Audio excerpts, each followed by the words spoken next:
अस्सलाम वालेकुम, मेरा नाम है फ़रीहा ख़ान और आप देख रहे हैं इंग्लिश विद रोशनी, आपका अपना यूट्यूब चैनल जहां हम इंग्लिश न्यूज़पेपर के ज़रिए इंग्लिश को वर्ड बाय वर्ड पढ़ते हैं और इंग्लिश को बिगिनर लेवल से सीखते हैं। आज का जो एडिटोरियल है उसका टाइटल है ज़ारा's मर्डर। ठीक है, इसमें वो क्या बात कर रहा है, वो असल में ये जो सारा एडिटोरियल है ये चाइल्ड अब्यूज़ के बारे में है। एक रिसेंटली इंसिडेंट हुआ है, उसमें 8 साल की बच्ची जो कि रावलपिंडी में किसी के घर काम करती थी, उसके साथ एक मिस्टेक हो गई उसके हाथों कि उसने जो पेट पैरट्स थे ना, जो उसके मालिकान ने जो पैरट्स रखे हुए थे अपने घर में पेट के तौर पर, वो बच्ची से उड़ गए गलती से। ठीक है, अब उसके नतीजे में बच्ची को उसके मालिकान ने इतना मारा कि बच्ची की जो है वो डेथ हो गई है।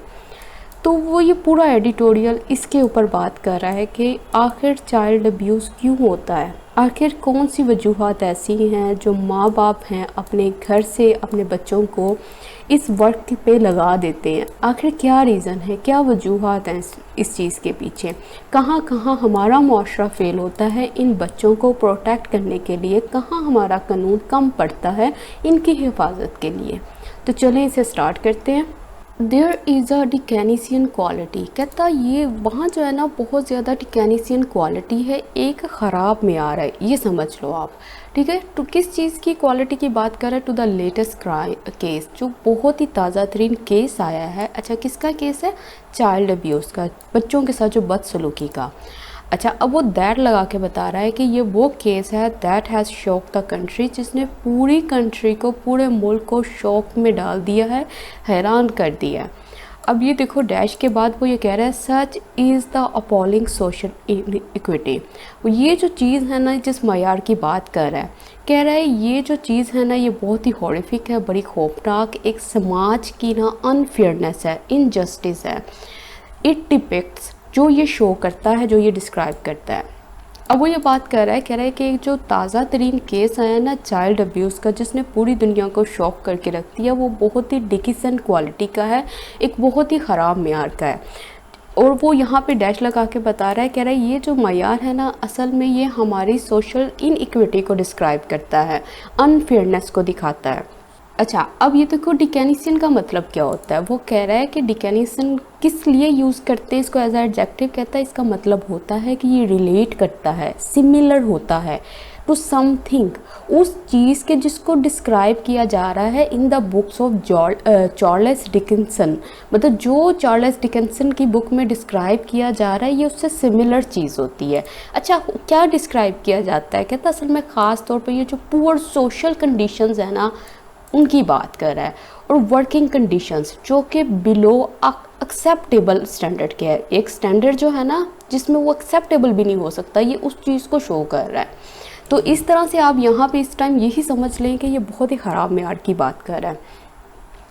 अच्छा, सच का मतलब यहाँ पे क्या है? सच का मतलब है ऑफ दैट और अ सिमिलर टाइप, इस किस्म के मेयार की बात कर रहा है, इस किस्म की क्वालिटी की बात कर रहा है। ये क्या चीज़ें हैं? ये अपॉलिंग है। अपॉलिंग का मतलब क्या होता है? हॉरिफिक, ड्रेडफुल, फ्राइटनिंग, आपको हैरान करके रख दें, आपको खौफ में मुब्तला कर दें। इनइक्विटी, इनइक्विटी का मतलब है अनफेयरनेस, इनजस्टिस, नाइंसाफ़ी, ये नाइंसाफ़ी को शो करता है। डिपिक्ट्स का मतलब क्या होता है? इसका मतलब है डिस्क्राइब करना, बयान करना।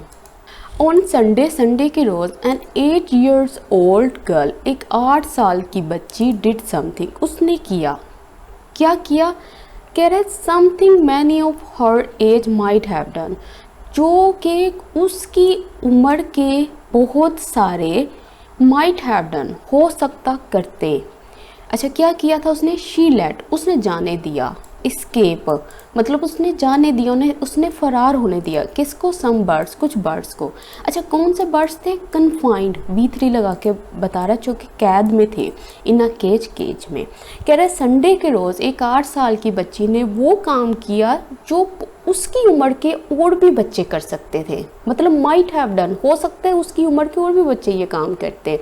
अच्छा, उसने क्या काम किया था? अब वो बता रहा है शी लेट, उसने फरार होने दिया उन बर्ड्स को जिनको कन्फाइन किया गया था, कैद में रखा गया था, केज के अंदर। अच्छा, अब ये देखो 8 year old। अच्छा, यहाँ पे जो 8 year old है ना, ये जो चीज़ है ये एडजेक्टिव है, हाइफनेटेड एडजेक्टिव। एक चीज़ याद रखनी है, इसके दरमियान में ना आपने यूँ नहीं करना कि यहाँ पे आप 8 लिखो और उसके साथ आप ईयर्स कर लो, इसको प्लूरल नहीं करना इसमें से किसी चीज़ को भी। ये 8 है, 8 ही रहो, ईयर ओल्ड, ठीक है। ये हाइफनेटेड एडजेक्टिव है और एडजेक्टिव जो होते हैं उनके प्लूरल नहीं बनते। अब वो बात कर रहा है लेट का मतलब क्या है। अच्छा देखो, लेट हो गया, मेक हो गया, हेल्प हो गया, ये अपने बाद बेयर इन्फिनेटिव लेते हैं। बेयर इन्फिनेटिव का मतलब है ये बेस फॉर्म लेते हैं, इसके साथ टू नहीं आता, मतलब लेट टू स्केप नहीं होगा, लेट स्केप होगा। एक्सेप्ट सिवाय, लिटिल जहरा की बात कर रहा है। वॉज नॉट अ डॉटर, वो बेटी नहीं थी, किसकी, प्रिविलेज की, मतलब किसी अमीर बाप की बेटी नहीं थी। अच्छा कौन थी, अब ये एडिशनल इन्फॉर्मेशन के बारे में प्रोवाइड करेगा। She was a domestic worker, वो बच्ची जो थी ना वो डोमेस्टिक वर्कर थी, वो घर के अंदर काम करती थी। इन रावलपिंडी में हाउस होल्ड, मतलब रावलपिंडी के हाउस होल्ड में, रावलपिंडी के घराने में, रावलपिंडी की फैमिली में। एंड और द पेट पैरट्स, जो पैरट्स थे ना जिनको घर में रखा गया था, वो बिलोंग टू थे, वो किससे ताल्लुक़ रखते थे, हर एम्प्लॉयर, उसके मालिकान से। अच्छा अब ये देखो, उसने लगाया एक्सेप्ट, मतलब क्या है इसका, यहाँ पे उसने पहले बात की है ना कि और भी बच्चे उसकी उम्र के ना ऐसा कर सकते थे, हो सकता था उनसे भी कि ये जो परिंदे हैं ये उनसे उड़ जाते, लेकिन ऐसी क्या चीज़ थी जो कि ज़हरा को इन बच्चों से अलग कर रही है, इन बच्चों को बच्चों में इंक्लूड नहीं कर रही। वो ये चीज़ थी कि ज़हरा जो है ना वो अमीर बाप की बेटी नहीं थी, वो घर के अंदर काम करती थी और उसके जो परिंदे थे ना, जो पैरट्स थे जो उड़ गए उससे, वो असल में बिलोंग करते थे उसके एम्प्लॉयर्स से। अब ये तो चीज़ें थी जो कि ज़हरा को अलग कर रही थी उन बच्चों से। अब प्रिविलेज का मतलब क्या है, प्रिविलेज का मतलब ये है to have most of the advantages in society, मतलब सोसाइटी के जो अमीर लोग हैं, जो अपर क्लास है, जिनके पास सारी सहूलियात मौजूद होती हैं, उनको प्रिविलेज बोला जाता है। कि मतलब कि ये वो लोग हैं जिनके पास सारे एडवांटेजेस हैं। डोमेस्टिक वर्कर्स, डोमेस्टिक वर्कर जो है ना, डोमेस्टिक का मतलब होता है घरेलू, वो वर्कर्स जो घर में काम करते थे। तो डोमेस्टिक वर्कर्स के साथ एक मिलता जुलता और भी वर्ड है, वो है डोमेस्टिक चोर्स, मतलब घर के जो काम काज होते हैं ना उनको डोमेस्टिक चोर्स बोलते हैं। चोर्स क्या चीज़ होती है, जॉब होती है या पीस ऑफ वर्क होता है, कोई काम होता है जो आप कर रहे हो। हर ट्रांसग्रेशन, उसका जो जुर्म था ना अर्न, उसने गेन किया, किसने गेन किया, चाइल्ड ने। अच्छा क्या किया, सच अ ब्रूटल बीटिंग, एक ऐसी जुर्माना मार, किसके ज़रिए, बाय द कपल के ज़रिए, दैट ये कि शी इज़ कम टू, वो हिम्मत हार की अपनी इंजरीज के आगे। सून आफ्टर, जल्द ही, बीइंग ब्रॉट, जब उसे ले जाया गया हॉस्पिटल। अब वो कह रहा है कि उसका जो जुर्म था ना, उसने क्या अर्न किया, उसने क्या गेन किया, उसको क्या मिला उस जुर्म के बदले में, उसको एक बहुत ही जुर्माना मार मिली उस कपल के ज़रिए, और ये कि वो जो बच्ची थी वो जल्द ही अपनी इंजरीज के आगे घुटने टेक दिए, उसने जान दे दी। सून आफ्टर, जल्द ही, जब उसको ले जाया गया हॉस्पिटल। ट्रांसग्रेशन का मतलब क्या होता है, ऑफेंस, क्राइम, जुर्म। स्कम टू का मतलब क्या है, इसका मतलब होता है गिव इन करना, सरेंडर करना, कैप्चुलेट करना, केव इन, मतलब अपने आप को सरेंडर कर देना, अपने घुटने टेक देना। The suspects have been remanded, जो सस्पेक्ट है ना, जो मुजरिम हैं, उनको रखा गया है जेल में, इनटू पुलिस कस्टडी, पुलिस की तहवील में। तो वो ये बात कर रहा है ये जो सस्पेक्ट्स हैं मतलब इनको पकड़ लिया गया, इनको जेल में बंद कर दिया गया है। अच्छा रिमांडेड का मतलब होता है केप्ट इन प्रिजन, प्रिजन में बंद कर देना, प्रिजन में रख देना, before the trial began. As per the FIR के मुताबिक ज़हरा सस्टेन्ड, ज़हरा ने जो किया वो गेन की इंजरीज, चोटें, कहाँ टू हर फेस, अपने चेहरे पर, हैंड्स बाजू पर, बिलो द रिब केज मतलब पसलियों के नीचे, एंड लेग्स और लेग्स पर। वो ये बात कर रहा है कि वो एफआईआर के मुताबिक ये बात आई है कि जो ज़हरा बच्ची थी उसको चेहरे पे, हाथों पर, उसकी पसलियों के नीचे, रिब केज की बात कर रहा है, लेग्स पे, वहाँ पे उसकी इंजरीज हुई थी, वहाँ पे उसकी चोटें लगी थी। सस्टेन करने का मतलब क्या होता है, अंडर को होना, मतलब कोई इंजरीज हो गया, इलनेस होना, तो आपको वो सफ़र करना, उस चीज़ को झेलना, उस चीज़ को लेना, गेट करना, हैव करना। She may have also been subjected to, कहता हो सकता है उसको सब्जेक्ट टू किया गया हो, उसको निशाना बनाया गया हो सेक्सुअल असॉल्ट का, जिनसी ज़्यादती का, दो अगरचे test are yet to confirm that, जो टेस्ट हैं वो अभी कंफर्म करना बाकी हैं इस बात को। तो वो ये बात कर रहा है। अच्छा, मे हैव का मतलब जो है ये पॉसिबिलिटी को शो कर रहा है। मे हैव मतलब पास्ट की पॉसिबिलिटी को शो कर रहा है, ठीक है, कि ऐसा काम हो सकता है। और बीन लगा दिया मतलब मे हैव का पैसिव स्ट्रक्चर बना हुआ है। ये बिल्कुल उसी तरह से है जैसे हम शुड हैव को इस्तेमाल करते हैं ना, कि आपके पास कुछ होना चाहिए था। You should have a pen. मैं पता नहीं कल की बात कर रही हूँ या परसों, जब आपने कोई एग्ज़ाम दिया था, आप बैठे थे, आपके पास पेन नहीं था, तो उसके लिए मैं ये यूज़ करूँगी ना कि you should have a pen. तो उसी तरह से ये आया है कि ये पॉसिबिलिटी को शो कर रहा है कि ऐसा काम हो सकता था, लेकिन यहाँ पे उसका मे हैव का पैसिव स्ट्रक्चर बना हुआ है। Several of the words aspects कह रहा है, सेवरल बहुत सारे। अच्छा, किस में से सेवरल की बात कर रहा है? जो बदतरीन एस्पेक्ट्स हैं ना, जो पहलू हैं ऑफ पाकिस्तानी सोसाइटी के कोलेस्ड इन दिस, वो जो चीज़ है ना, वो जो सेवरल एस्पेक्ट हैं वो क्या होते हैं? वो कोलेस्ड होते हैं, वो कंबाइन होते हैं, यूनाइट होते हैं इन दिस इंसिडेंट, इस इंसिडेंट में ये जो वाक़या पेश आया है। अच्छा, कौन कौन से वो हैं, ये कौन किन एस्पेक्ट्स की बात कर रहा है? कहता है जो ग्राइंडिंग पॉवर्टी है, ऐसी पॉवर्टी जो ख़त्म होने वाली नहीं है, दैट बिलाइट्स, जो कि बिलाइट करती है, ख़राब करती है, मैसअप करती है लार्ज सेक्शन ऑफ इट को, सोसाइटी के बहुत बड़े सेक्शन को। द एबहोरेंट सेंस कह रहा है कि मॉरली, जो कि मतलब गैर इखलाकी तौर पर वो जो सेंस है, वो जो एहसास है किस चीज़ का? एंटाइटलमेंट का, कि जी हम प्रिविलेज्ड हैं, हमें हक है। अमंग द एलीट के दरमियान में, एंड एन एक्सप्लॉयटेटिव सिस्टम, और वो सिस्टम जो कि एक्सप्लॉइट करता है, नाजायज़ फ़ायदा उठाता है, दैट परपिचुएट्स, जो कि अभी भी कंटिन्यू किए हुए हैं, ज़िंदा रखे हुए हैं, द स्टेटस क्यों मतलब करंट सिचुएशन को, ईदर या तो थ्रू एपैथी, के मतलब एपैथी के ज़रिए, के मतलब हमें कोई कंसर्न नहीं है कि जो भी बच्चों के साथ हो रहा है, इस वजह से इस स्टेटस क्यू को कंटिन्यू रखा हुआ है, और यहाँ पे कंप्लिसिटी मतलब खुद इन्वॉल्व है इस जुर्म के अंदर। तो ये सेंटेंस ज़रा लंबा है, तो चलो उसको जोड़ते हैं। वो कह रहा है कि ये जितने भी वर्ड्स एस्पेक्ट्स हैं ना पाकिस्तानी सोसाइटी के, ये सारे के सारे कंबाइन होते हैं इस इंसिडेंट में, कि इस इंसिडेंट में और कौन कौन से एस्पेक्ट शामिल हैं। उनमें से पहला है, कहता कि ऐसी पॉवर्टी जो कि ख़त्म नहीं होती, और ये जो गुर्बत है ना, ये बहुत बड़े सेक्शन को ख़राब किए हुए इसने, मतलब मैसअप कर दिया हुआ है। और दूसरा जो है वो गैर इखलाकी तौर पर ये एहसास एलीट्स के दरमियान में कि जी हम प्रिविलेज्ड हैं, हमें पूरा हक हासिल है। और तीसरी क्या चीज़ है? एक्सप्लॉयटेटिव सिस्टम, कि हमारा जो सिस्टम है वो क्या करता है? वो एक्सप्लॉइट करता है, वो नाजायज़ फ़ायदा उठाता है।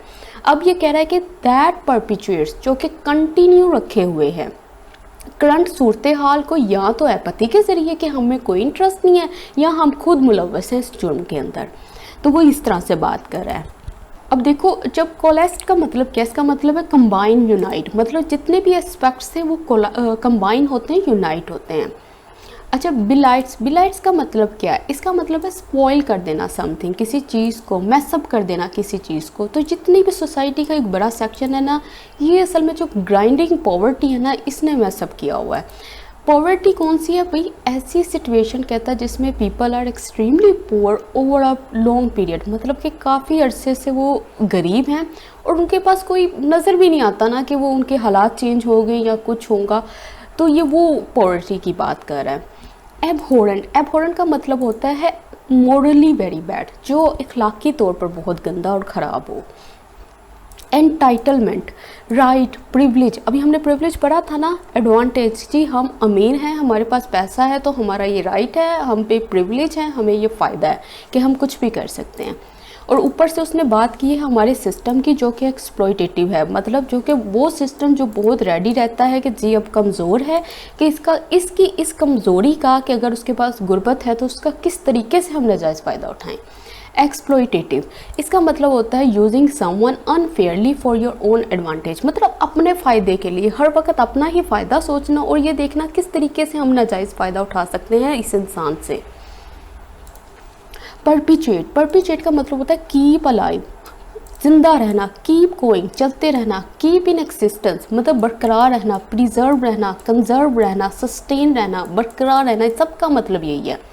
अच्छा, स्टेटस क्यों होता है? मतलब प्रेजेंट सिचुएशन। एपैथी, एपैथी का मैंने काफ़ी डिटेल से कुछ एडिटोरियल्स में बताया था कि ये जो बात रूड है ये जब आती है तो इसका मतलब क्या होता है, इसका मतलब होता है फीलिंग्स, ये फीलिंग्स को शो करता है। तो और पाथ, अब यहाँ पे कौन सी फीलिंग्स है, किसको शो कर रहा है जी, आपको कोई इंटरेस्ट नहीं है, कोई एंथुसियाज्म नहीं है, कोई कंसर्न नहीं है कि बच्चों के साथ क्या हो रहा है क्या नहीं हो रहा। कंप्लिसिटी, कंप्लिसिटी का मतलब होता है इन्वॉल्वमेंट इन अ क्राइम और some activity that is wrong, मतलब किसी भी ख़राब एक्टिविटी के अंदर अपनी शमूलियत करना। तो हो सकता है कि ये जो लोग हैं वो कह रहा है वो खुद वो बच्चों को खुद उन्होंने रखा हुआ है। कॉम्प्लेक्सिटी, कॉम्प्लेक्सिटी का मतलब क्या है, इन्वॉल्वमेंट, शमूलियत इन अ क्राइम, क्राइम में या कोई भी एक्टिविटी जो कि गलत है। There is also a tacit acceptance of child labour, कहता वहाँ पे है क्या है, टैसिट एक्सेप्टेंसेस, खामोशी के साथ कबूलियत है चाइल्ड लेबर की। एटलीस्ट कम अज़ come when it is not hazards, जब वो ख़तरनाक ना हो, रिस्की ना हो। कैपेसिटी मतलब उस चीज़ के अंदर ना फॉल करती हो कि वो रिस्की ना हो, डेंजरस ना हो। वो ये बात कह रहा है कि बहुत से लोग हैं वो चाइल्ड लेबर को इसलिए भी एक्सेप्टेंस करते हैं, इसलिए भी कबूल करते हैं कि अच्छा ठीक है बच्चा ये काम कर रहा है तो कम अज़ कम वहाँ पे कोई रिस्क नहीं है, डेंजर नहीं है, तो ये चाइल्ड लेबर जो है ये बिल्कुल ठीक है। उस चीज़ को वो खामोशी के साथ कबूल करते हैं। टैसिट का मतलब होता है अंडरस्टूड, समझना, विदाउट बीइंग एक्सप्रेस डायरेक्टली। खुद आप ये बात नहीं बोल रहे कि चाइल्ड लेबर के बारे में नहीं बोल रहे कि चाइल्ड लेबर ठीक है, बस आप खामोशी के साथ उसको एक्सेप्टेंस दे रहे हो, उसको मंजूरी दे रहे हो। बट लेकिन एज वी हैव सीन, जैसा कि हम देख चुके हैं टाइम एंड अगेन, बार बार, domestic settings are no less perilous to minor workers. कह रहा है कि जैसा कि हम बार बार देख चुके हैं ये जो डोमेस्टिक सेटिंग्स है, जो घरों में बच्चे काम करते हैं, ये किसी खतरे से कम नहीं है। ये कोई माइनर वर्कर्स के लिए, छोटे छोटे मजदूरों के लिए। टाइम एंड अगेन का मतलब ये है ऑफन, फ्रिक्वेंटली, मतलब बार बार। अच्छा, टाइम एंड अगेन की जगह पर अगर आपको टाइम आफ्टर टाइम नज़र आए, टाइम एंड टाइम अगेन नज़र आए, इन सब का मतलब यही है कि बार बार, अक्सर। पेरिलियस टू का मतलब होता है डेंजरस। इन 2016 में 10 year old Tayyaba nearly died of torture. कह रहा है कि जो 2016 में 10 साल बच्ची तैयबा थी वो कह रहा है लगभग मरने के करीब थी, टॉर्चर से, एट द हैंड्स ऑफ, किसके हाथों, हर एम्प्लॉयर्स, जिन्होंने इनको रखा हुआ था उनके हाथों, अपने मालिकान के हाथों, एंड इस्लामाबाद डिस्ट्रिक्ट कोर्ट जज एंड हिज वाइफ। अच्छा, अब वो एम्प्लॉयर्स कौन से थे, अब ये कोमा लगा के बता रहा है कि इस्लामाबाद डिस्ट्रिक्ट कोर्ट जज एंड हिज वाइफ, उसकी बीवी थी ये लोग।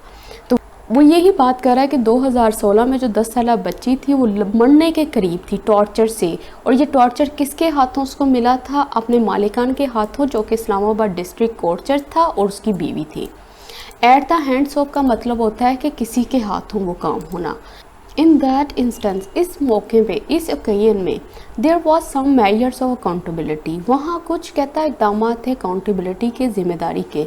दो अगरचे द कपल्स प्रिजन सेंटेंस, जो कपल था उसकी जो सज़ा थी, जेल की सज़ा थी, वॉज रिड्यूस्ड, वो कम हो गई, फ्रॉम 3 years to 1, 3 से 1 साल तक। वो कह रहा है उस वाक़े में ना थोड़ी सी अकाउंटेबिलिटी थी, वहाँ पे कुछ थी, मतलब कि पूछ कछ हुई थी वहाँ पे। दो अगरचे जो कपल था जिसको जेल की सज़ा हुई थी वो जो है ना वो रिड्यूस कर दी गई थी 3 साल से 1 साल तक, मतलब उनकी सज़ा कम हो गई थी, लेकिन उनको पूछा गया था। Zahra's murder is only the latest in a shameful litany of cases.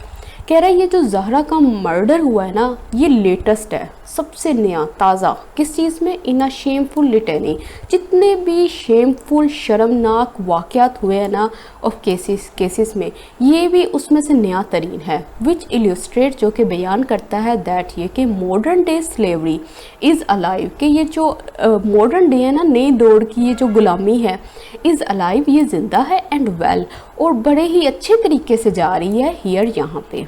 तो ये बात कर रहा है कि ज़हरा का जो मर्डर है ना, जितने भी शेमफुल लिस्ट है केसेस की, मतलब ऐसे शर्मनाक वाक़यों की जो लिस्ट है ना, ये उसमें सबसे लेटेस्ट है, जो ये बयान करता है कि ये मॉडर्न डे स्लेवरी जो है ना अभी भी ज़िंदा है, वो बड़ी अच्छे से चल रही है।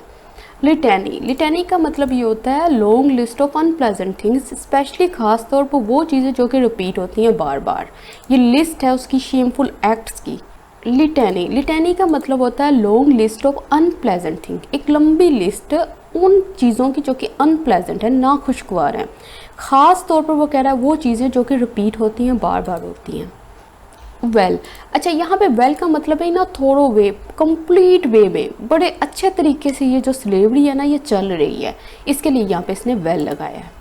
इन सच अ मीडिया, कहता है ये जो इन्वायरमेंट है ना, every man women and child does not have inherent dignity. इस एनवायरनमेंट के अंदर ना हर आदमी, औरत और बच्चा डजेंट हैव, नहीं रखता, इनहेरेंट, इनबोर्न, नेचुरल डिग्निटी को, इज्जत को। इंस्टेड बजाय डिग्निटी इज डिटर्मिन, वो डिटर्मिन होती है, वो बयान होती है बाय अ स्लाइडिंग स्केल, एक स्केल के ज़रिए, according to socio economic class, जो हमारी क्लास है उसके मुताबिक।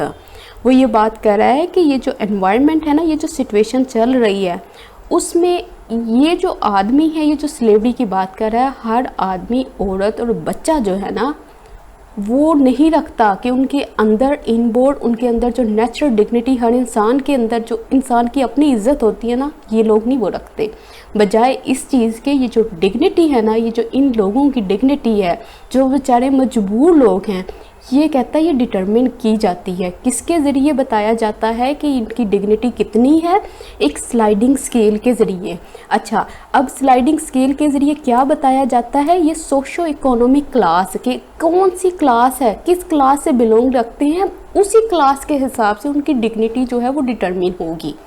अब ये देखो, ये स्लाइड्स नज़र आ रही है ना, ये स्लाइड्स नज़र आ रही है ना, तो वो यहाँ पे इस तरह से वो बात कर रहा है कि यहाँ से वो उसको एडजस्ट करते हैं कि ये बंदा गरीब है, अमीर है, किस क्लास से बिलोंग रखता है, तो इस बंदे की जो डिग्निटी है ना वो उतनी होगी। तो इस तरीके से आप इसको देखो। चिल्ड्रन, बच्चे, बीइंग द वीकेस्ट होने के नाते सबसे कमज़ोर, आर द मोस्ट वल्नरेबल, वो सबसे ज़्यादा वल्नरेबल होते हैं, रिस्क पर होते हैं। सम टाइम बाजुकात एट द हैंड्स ऑफ, किसके हाथों, देयर ओन पेरेंट्स, अपने ही वालिदैन के हाथों। हु ऑटो कंपल्शन, जो कि मजबूरी के तहत, कैन पुट, वो पुट कर देते हैं उनको टू वर्क, काम के लिए। इवन यहाँ तक कि वेयर, जहाँ देयर वेल बीइंग, जहाँ पे उनकी जो भलाई है, जो उनकी लाइफ है, जो उनके अच्छी होने की क्वालिटी है, कैन नॉट बी एश्योर्ड, वो एश्योर्ड नहीं की जाती, उसको पक्का नहीं किया जा सकता। वो ये बात कह रहा है कि ना बच्चे जो है ना होने की वजह से बहुत ज़्यादा कमज़ोर, ये वल्नरेबल होते हैं, ये रिस्क पे होते हैं। और दूसरी बात वो कह रहा है कि बाज़ औक़ात जो उनके वालिदैन होते हैं ना, उनके अपने वालिदैन, उन्हीं के हाथों जो है ना मजबूरी के तहत उनको रख दिया जाता है, उनको लगा दिया जाता है वो काम के ऊपर। यहाँ तक कि जहाँ उनकी वेल बीइंग जो है, जो जहाँ उनके एक अच्छे होने की जो, जिसको कहते हैं स्टेट है, वो भी एश्योर्ड नहीं है, वो भी पक्की नहीं है। तो वो ये बात कर रहा है। वल्नरेबल हमने बड़ा ही तफसील से किया था, इसका मतलब होता है ससेप्टिबल भी इसका सिनोनिम है, इसका मतलब होता है जो लोग हैं वो रिस्क के ऊपर हों। तो ये सबसे ज़्यादा ख़तरे पे ये होते हैं, वल्नरेबल होते हैं, मतलब कोई भी चीज़ होती है तो इन पे असर बहुत जल्दी होता है क्योंकि ये वीक होते हैं। मैंने ये पहले भी बताया था, जो ओन है ना वो अकेला कभी भी नहीं आएगा, ये याद रखना, ठीक है, अकेला कभी नहीं आएगा। ओन अपने से पहले हमेशा पोसेसिव एडजेक्टिव लेगा। जैसे अगर आप बात करो ना, her own car, his own car, my own car, तो ये जो ओन है ना इससे पहले कोई ना कोई पोसेसिव एडजेक्टिव ज़रूर लगेगा। जैसे यहाँ पे देयर ओन पेरेंट्स, पेरेंट्स तो उनके अपने ही हैं, लेकिन जब ओन लग गया तो उससे पहले पोसेसिव एडजेक्टिव लगेगा। अच्छा, आउट ऑफ का मतलब होता है ये चीज़ शो करती है what something is made from, कि कौन सी चीज़ किस चीज़ से बनाई गई, किस चीज़ से निकली है। मतलब ये जो पेरेंट्स थे ना, ये इनको क्यों काम पे लगाते थे, आउट ऑफ कंपल्शन, कि ये जो चीज़ होता है, ये जो काम होता है, ये निकलता है कंपल्शन से, मजबूरी से। वेल बीइंग का मतलब होता है स्टेट, ठीक है, स्टेट, कंडीशन, उसकी क्या स्टेट है, कंफर्टेबल होने की, हेल्दी होने की, हैप्पी होने की, कि जिसको पूरा मिलाकर आप वेल बीइंग बोलते हो। अश्योर्ड का मतलब होता है गारंटीड, कि उस जिसकी कोई गारंटी नहीं है कि उनके साथ कैसा सलूक होगा, उनकी स्टेट कैसी रहेगी, हैप्पी होंगे, हेल्थी होंगे, किस तरह से होंगे, कंफर्टेबल होंगे भी कि नहीं होंगे। इट इज़ अबाउट टाइम, कह रहा अब वक्त आ गया, दैट ये कि द लूप होल्स, जो छोटी छोटी मिस्टेक्स है ना in the child labour law में, दैट एग्जिस्ट, जो अभी भी मौजूद हैं इन सर्टन सेक्टर, कुछ खास सेक्टर्स में, वर्ड क्लोज, उनको बंद हो जाना चाहिए। एंड लेजिस्लेशन, जो कवानीन है ना, किसके बारे में, पर्टेनिंग टू, के मुतल्लिक, किसके मुतल्लिक, वो कह रहा है स्पेसिफिकली, ख़ास तौर पर माइनर, छोटे, डोमेस्टिक, घरों में काम करने वाले वर्कर्स के, ऐसा जो लेजिस्लेशन है वो इनेक्ट हो जाना चाहिए, वो बना लेना चाहिए। अच्छा, अब वो ये बात कह रहा है कि अब वक्त आ गया है कि जितने भी लूप होल्स थे ना चाइल्ड लेबर लॉ के अंदर, जितनी भी छोटी छोटी मिस्टेक जो रह गई थी, जिनसे वो जो जुर्म करने वाले लोग थे ना वो बच जाते थे, अब उनको क्लोज हो जाना चाहिए और ऐसा कवानीन बनाना चाहिए जो खास माइनर डोमेस्टिक वर्कर से रिलेटेड हो। अच्छा, अब पहले स्पेसिफिकली देख लो, इसका मतलब है for a particular reason, purpose, खास तौर पर। जब स्पेसिफिकली लगाते हैं ना वो खास तौर पर किसी एक चीज़ की बात करता है। जैसे यहाँ पे बात कर रहा है माइनर डोमेस्टिक वर्कर्स की। इनेक्टेड का मतलब होता है to make a proposal into a law, law के अंदर कोई प्रपोजल लाना, कोई तजवीज़ पेश करना। अच्छा, लूप होल्स क्या चीज़ होती है? देखो, लूप होल होता है कि in the law is a small mistake, आपने कवानीन बना लिया लेकिन उसके अंदर कुछ ना कुछ ऐसी मिस्टेक हैं विच अलाउस, जो इजाज़त देती हैं पीपल, लोगों को क्या इजाज़त देती हैं? टू डू, करने के लिए। अच्छा, क्या करने के लिए? समथिंग, वो चीज़ दैट वुड बी इलीगल, जो कि इलीगल होगी। अच्छा, अब ये देखो, ये रस्सी का एक टुकड़ा नज़र आ रहा है ना आपको, ये जो इस तरह से हुआ है ये लूप बनी हुई है, ठीक है, एक लूप बनी हुई है और ये जो चीज़ है ये होल है। एक तरह से उसने कहा है ये कानून है जिसके अंदर ये वाले होल्स मौजूद हैं, ठीक है, जिसकी वजह से वो लोग जो गलत काम करते हैं वो बच निकलते हैं। तो यही बात उसने की है जो कि अलाउ कर देते हैं लोगों को कि वो इलीगल काम करें। अच्छा, it is high time, it is about time, ये सब्जेक्टिव मूड को शो करता है, मतलब ऐसी चीज़ को बताता है जो हो जानी चाहिए या पहले ही हो जानी चाहिए थी, लेकिन इसको बनाने का स्ट्रक्चर डिफरेंट होता है। मतलब इसमें हमेशा V2 आती है। जैसे इट इज़ टाइम, ये वक्त आ गया है, आई स्टार्टेड वर्किंग, कि मुझे काम करना चाहिए। अब देखो, बात वो अभी की कर रहा है लेकिन उसने स्टार्टेड लगाया हुआ है, V2 लगाया हुआ है, तो ये जो चीज़ होती है ना ये सब्जेक्टिव मूड। हाई टाइम, वक्त आ गया है, शी लेफ्ट फॉर स्कूल, उसको स्कूल के लिए जाना चाहिए। मतलब जैसे ये शुड की सेंस नहीं दे रहा, जैसे she should leave for school, उसको स्कूल के लिए अभी चले जाना चाहिए, लेकिन जब हाई टाइम आ जाता है तो V2 लगता है जो कि सब्जेक्टिव मूड है। मोर ओवर, मज़ीद, the government must strengthen, government को लाजमी करना चाहिए, मजबूत बनाना चाहिए, किसको? चाइल्ड प्रोटेक्शन लॉ को। क्यों बनाना चाहिए? सो दैट, ताकि minors can be rescued, minors जो है उनको रेस्क्यू किया जा सके फ्रॉम एब्यूसिव, जो भी एब्यूसिव और नेग्लिजेंट होम सिचुएशंस हैं, ऐसी सिचुएशन है जहाँ पे उनकी कोई परवाह नहीं की जाती, उनके साथ एब्यूसिव सलूक किया जाता है। इजी सेंटेंस है। कैन बी जो यहाँ पे है ये मॉडल का पैसिव स्ट्रक्चर बना हुआ है और मस्ट के बाद वो सिंपल उसने लगाया हुआ है कि स्ट्रेंथन करना चाहिए, उसको मजबूत बनाना चाहिए। We must not keep failing, हमें कंटिन्यूसली वगैरह कीप फेलिंग नहीं करना चाहिए, लगातार उनको कमज़ोर कह लो, कमज़ोर नहीं बनाना चाहिए। यंग पाकिस्तानीज़, ये जो हमारे जवान हैं, छोटे छोटे बच्चे हैं, ओवर एंड ओवर अगेन, बार बार, ठीक है। फेलिंग का मतलब यहाँ पे बहुत सारे हैं, जैसे आप कह लो किसी को फीबल करना, कमज़ोर बनाना, किसी को अनसक्सेसफुल बनाना, वेन बनाना, तो ये सब के सब आप इस्तेमाल कर सकते हो। ओवर एंड ओवर अगेन का मतलब क्या होता है? अगेन एंड अगेन भी यहाँ पे लगा सकता था, लेकिन उसने चूज़ किया ओवर एंड ओवर अगेन, मतलब रिपीटेडली, बार बार। तो आज का एडिटोरियल हो गया कंप्लीट। तो मुझे कमेंट सेक्शन में ज़रूर बताइएगा आपको वीडियो कैसी लगी है, मैं आपके फीडबैक का इंतज़ार करूँगी। इसके साथ ही मुझे इजाज़त दें, अल्लाह हाफिज़।